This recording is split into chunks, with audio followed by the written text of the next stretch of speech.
My heart is in the right place. Yes, Riri, aka Ironheart, coming to the game to round out that power armor team, and Blob Toad coming to the game to round out that Brotherhood team. Yes, 2 complete teams now, and we're going to talk all about these new characters' kits, their roles on these new teams, and what we can expect from these teams. Plus, Farmable Asgardians. Yes, you heard me right. We're going to be talking about that as well, guys, and if you're ready for it, let's go smash it! ValleyFlyin.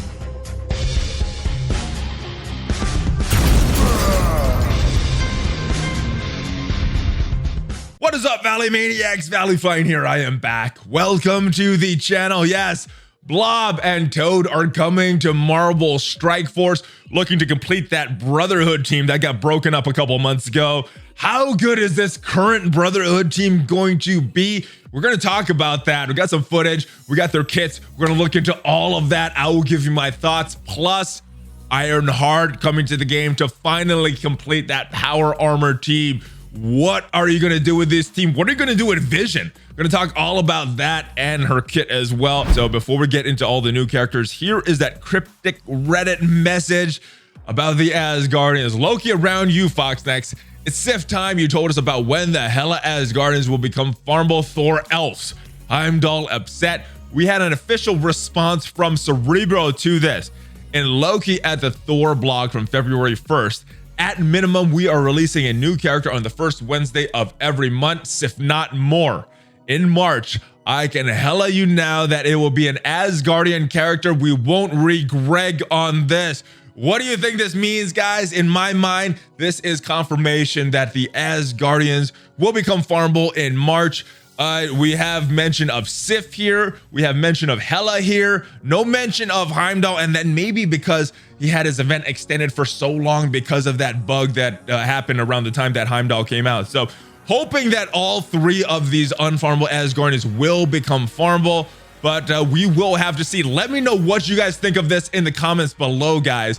But let's talk about these new characters. Before we get into these new characters and all this new information, I do want to make the disclaimer that the information provided about these new characters was provided by FoxNext as part of the FoxNext Envoy program. But all the information, all the comments, all the thoughts about these characters are my own and not part of FoxNext. So let's go talk about the new characters. First one I want to talk about is Toad. We did see his kit in the blog post last week. No numbers attached, no stats. We got the numbers, we got the stats. I want to talk about his traits first though. Villain, global, mutant, controller, Brotherhood, all of that makes sense. This one confused me. Misfit. What are the misfits? Well, I did a little digging and found the misfit team. And this misfit team looks like a short-lived team from about 1985. Toad, after his final rejection from his former master Magneto, attempted suicide. Spider-Man saved him. Then Toad transfers allegiance to Parker, and so far as to stage an assault on Parker so he could play hero. So, interesting stuff. It looks like he teamed up with a character called Frogman and Spider-Boy. Very weird team that they would include this tag. Not sure what they have planned for this team, but when I look at former members, I see Squirrel Girl, a character that has been rumored many times. Let me know what you guys think this mystic tag means. Let's get back to Toad's kit though. All right, so Toad, his basic tongue lash, attacking the primary target. The numbers is 260% damage. That was the thing that we were missing. Flying offense down, and for 1 turn, slow for 2 turns. Very good basic. Offense down is very nice when you're trying to protect your team. Slow, that is also very nice in trying to protect your team. So this is a very solid basic in my opinion. Let's move on to his special acid spray. Now this is not a turn 1 move, but what you're going to do is attacking the primary target and all adjacent targets for 280% damage. That was the missing number there, guys. And each target that has a negative effect prolonged by a duration of 1. So very good on this Brotherhood team. We got a lot of debuffs from Pyro, from Magneto coming from this team. So this is going to extend this. I like it. Next ability, the ultimate. You're probably going to be opening with Leapfrog, starting on 4 energy and is a 4 energy cooldown. You're going to clear all negative effects from self. This is a move that is going before Magneto's move, guys. So yeah, this will be a good one because you're clearing all the negative effects from self. You're applying taunt and defense up to the allied blob. So getting a very, very quick taunt for Blob, attacking the primary target, 240% damage. That was the missing number there. So he's not a big damage dealer here, guys, but he's going to clear 2 positive effects from the primary target. You're going to chain to 4 to 5 adjacent targets for 240% damage, and you're going to clear 2 positive effects on each of those targets as well. Counterattack breaks the chain, and if Blob is an ally, and I don't know why he wouldn't be, you're going to attack the primary target for 290% damage as well. Same goes for the secondary targets, and this attack cannot be dodged or counterattacked. This is a very strong opening move, removing 2 positive effects that the enemy may have. I am thinking good in war, maybe removing some room bonuses. I like this though. This is a good thing, and when we see the footage from this team, they are going to be a good counter to a current meta team in war, guys. The passive, Amphibian Anatomy, 25% dodge chance on spawn, fill speed bar by 15%, fill speed bar by 15% per Brotherhood ally, and this is why he is going to go before Magneto on every full Brotherhood match. You're also getting a 50% chance to gain assist now on each Brotherhood ally's turn, so not huge damage, but he's going to be whittling away at the enemy with this extra assist now for every time the Brotherhood goes. And on turn, if a Brotherhood ally is taunting, gain 1 offense up to a maximum of 3. And yeah, you're going to have some taunts. You're going to have some taunts every time he is going after that first turn, because you got 2 protectors on his team, Juggernaut and the Blob. And in war, guys, 60% extra focus. This is going to help his opening move where he's trying to remove the positive effects from the enemy team. Brotherhood is also going to gain 60% extra focus in war as well, and that is very good for this team, a team that relies on stacking the debuffs on the enemies. Let's take a look at his stats, and the stats are based on this ranking, guys. Level 75, 7 gold stars, 4 red stars, gear tier 13. Let's see what he's got when he is that beefy. All right, pretty good health, 82,000, 8,700 damage, 5,200 armor, focus at 3,500, resistance at 2,600. That focus is very important. Speed, pretty fast, 113, and then that full Brotherhood team going very, very quickly.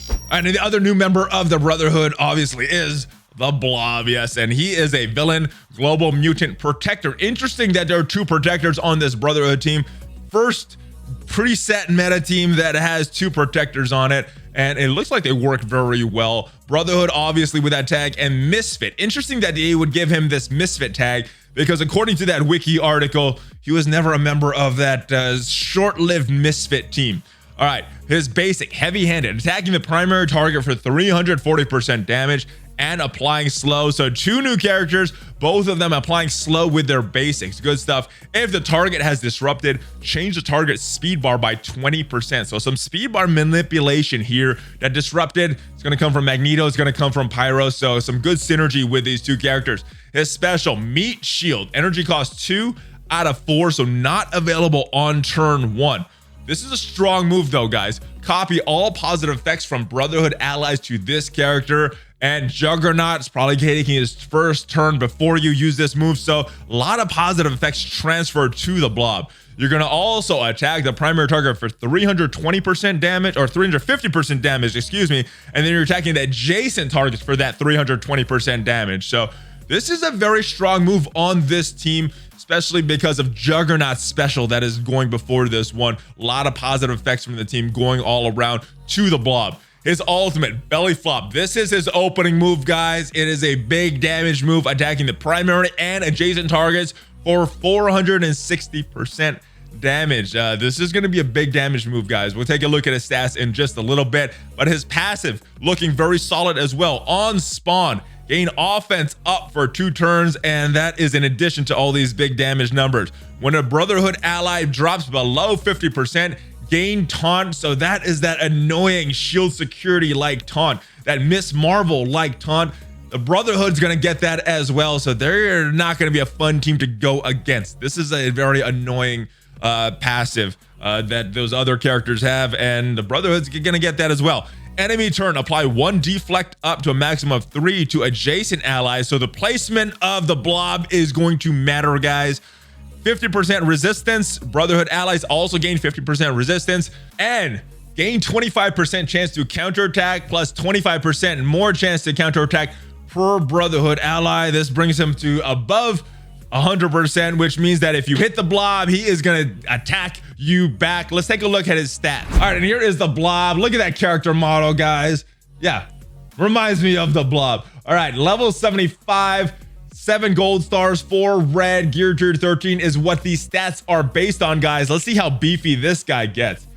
His health, oh my goodness, 139,000 health at max level, or sort of max level. His damage is pretty good too, 9,000 damage.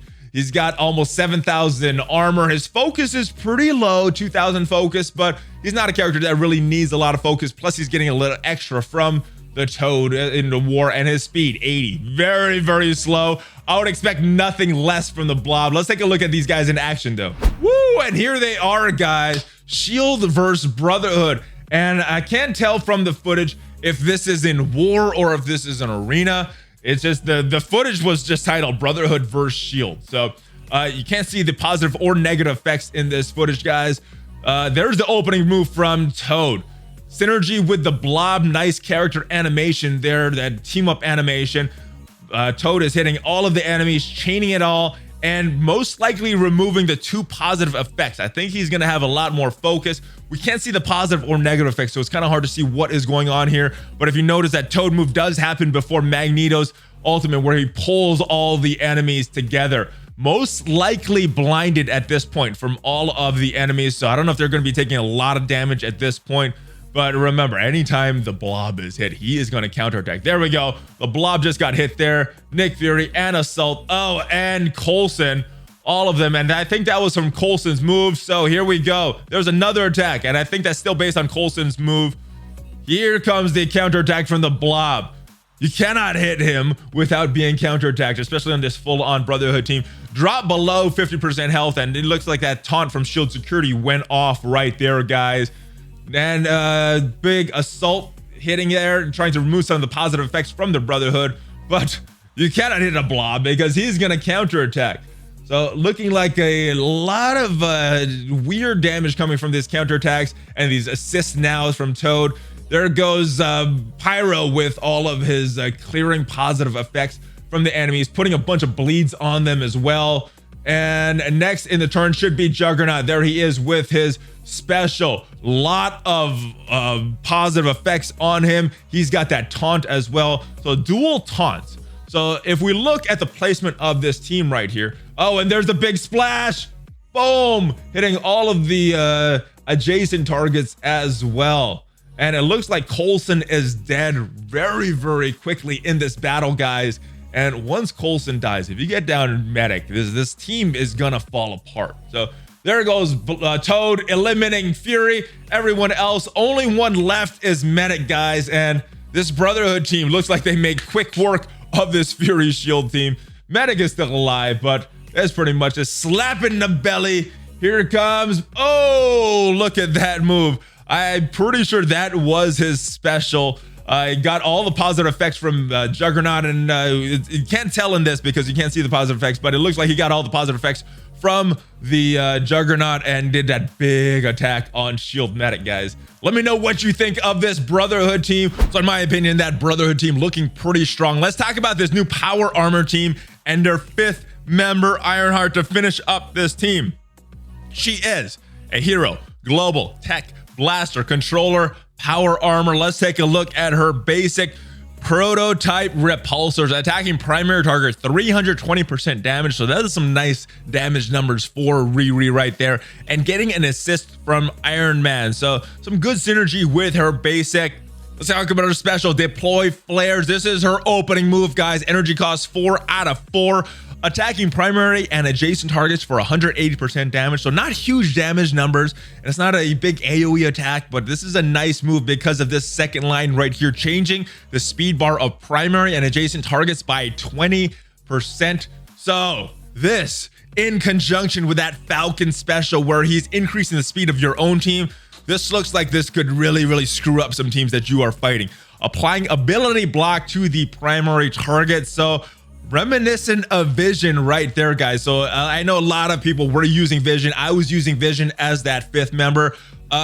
He ability blocks on turn 1, so does Riri, and she does so much other things as well with this speed bar. So she's like an upgraded version of Vision in my opinion. Let's go to her ultimate, Heartbreaker, attacking all enemies for 260% damage, applying defense down for 2 turns, and in war gaining 100,000% extra focus for this attack. So yeah, some of these defense downs might be very hard to stick, but that 100,000% extra focus for this attack is really going to help her. This is probably a turn 2 move right here. Let's take a look at her passive, Prodigy. On spawn, applying defense up to self and all power armor allies for 2 turns. So that is that Vision special, or Vision passive, that helped that power armor team with that defense up. Help them survive before Rescue could get that barrier up. Looking very good. Gained 40% resist. Tech allies also gained 40% resist. So not just the power armor, she's also helping Tech with that passive right there. This stuff affects power armor. 15% max health. Power armor gain 15% max health. So getting a little extra health from Rescue, getting a little extra health from Ironheart. So good stuff. Helps their survivability before they could get that turn 2 big damage move off. And 15% armor. Power armor also gained 15% extra armor. Let's take a look at her stats, see if she has the stats to back up this kit. All right, here we see the character model of Ironheart and her stats. Also, it's just like Toad and Blob, level 75, 7 gold stars, 4 red, gear tier 13. Let's see what her stats look like at that amount. 8,200 health, damage 9,700. So pretty good damage as you would expect. Some nice armor, some pretty good focus. She is going to need it for those defense downs. She's getting a lot extra as well, but speed 116. So this does matter, guys. Let's go take a look at the footage. All right, guys, and here is the new battle, the new improved power armor team versus the biggest, baddest, scariest war defense team out there, the Asgardians. Now we got 2 sets of footage, and I'm impressed. I'm impressed. You'll see what happened in this battle, but I gotta say, I'm impressed with this team because not many teams can counter these Asgardians. Hella with some opening moves there, and Riri already showing her value, her passive with that extra health, that extra armor, and that defense up for the entire power armor team, giving them that survivability that they need to kind of withstand the opening barrage from the Asgardians. There is her opening move right there, changing the speed bar of the adjacent targets. So Hela, Loki, Thor, and that Greg died right there. So good opening move, and that is going to be coupled with the opening move of Falcon to give the power armor team that extra speed that they need, that they could get in front of this Asgardian team. There goes War Machine with his special, guys, and it looks like it took out a Greg. Not the best thing when you're fighting this team. Here comes Falcon with his special. Boom, giving them that extra speed that they need, and hopefully they could get in front of this battle. Boom, there we go. Extra speed bar, and Iron Man, he is gonna use his basic right there, just kind of wasting that turn because his big move is that special. You want to save that for turn 2 when he has that offense up from Rescue right there. These Asgardians are tricky. And there comes that Bifrost attack from Heimdall, taking out War Machine. What is gonna happen now? Yeah, are these guys gonna be victim to what happens to most of the victims of these Asgardian teams? There's that special, or that ultimate from Rescue right there, giving them offense up, and boom, big move from Ironheart. That is her big damage move, applying defense down, setting it up for the rest of the crew. No War Machine, that is the big attack, so kind of at a disadvantage right there with this team. Thor with his annoying passive, and here comes the big ultimate from Falcon, dealing some damage to some defense down Asgardians. There goes Loki. A few more big attacks coming. And Greg, 2 Gregs alive, and that is the indication that this is a war defense, because that is when you get multiple Gregs. There goes Thor. There goes Heimdall. 2 main Asgardians left, plus many Gregs. There's 3 Gregs on the field. There's the 4th Greg, and Hela is still alive and kicking. She goes after a chain attack on Falcon and Iron Man, and hitting Rescue as well. Sif, the annoyance of this team, going after another chain attack. It is rebounding, hitting rescue, killing rescue, hitting Falcon, doing some damage on Falcon. Can they pull this off, guys? This is a very, very tough, tricky team on ward defense. There goes Hela. All of the main threats are gone. We still have a lot of Gregs and a Sif. And Iron Man, Ironheart left. Big ultimate from Ironheart does not kill Lady Sif. Can they pull this off, guys? Can they beat this Asgardian team? Very, very close. And a couple more moves left. They just have Sif left. And boom, there is the basic from Ironheart with the assist from Iron Man, killing Hela. Only Greg's left. So there goes Iron Man. And oh no, there goes Ironheart, and here goes Iron Man. Boom, everyone's dead except for one Greg. I'm not sure what happens at war at this point, if that is considered a win or if that's considered a loss, because there's still one Greg. Hela was gone. So let me know if you guys have experienced this against the Asgardians in war. I have not, so I'm not sure what happens at this point. So guys, that is what we know about the new and improved power armor and the new and improved Brotherhood. What are your thoughts on these teams? Personally, I like that Brotherhood team now. The new Brotherhood looks like they're going to be a reliable counter to Coulson, Fury, Shield in war. And this power armor teams looks like they're going to be a good, not a reliable counter, but a good counter to these Asgardians. Looks like you could get some good double taps there, unless you get lucky and War Machine doesn't get taken out. But the footage that we got from this power armor team, they ended up losing against these Asgardians, but they did take out all of the main targets. Only one or two characters left at the end of the day, and against the Asgardians in war, that's pretty good in my opinion. But let me know what you guys think. One more question that I did want to answer, and it is about Vision. I know a lot of people are placing Vision on their power armor team right now. What are you going to do with Vision once Ironheart comes out? Personally, I'm going to look for my tech characters because he does have that tech synergy, and I'm not really using my Avengers too much, so maybe be slotting him on that team. If you're going to use Vision in a different way, let me know in the comments, guys. I hope you guys enjoyed this video. If you did, subscribe to the channel, smash on that like button, join the notification squad, guys, ring that bell. I will see you guys next time. There's some links down below that support the channel if you want to get some Valley merch or some other stuff, and I will see you guys next time. Give me a Hulk fist bump, baby. I will see you guys on social media. ValleyFlyin out.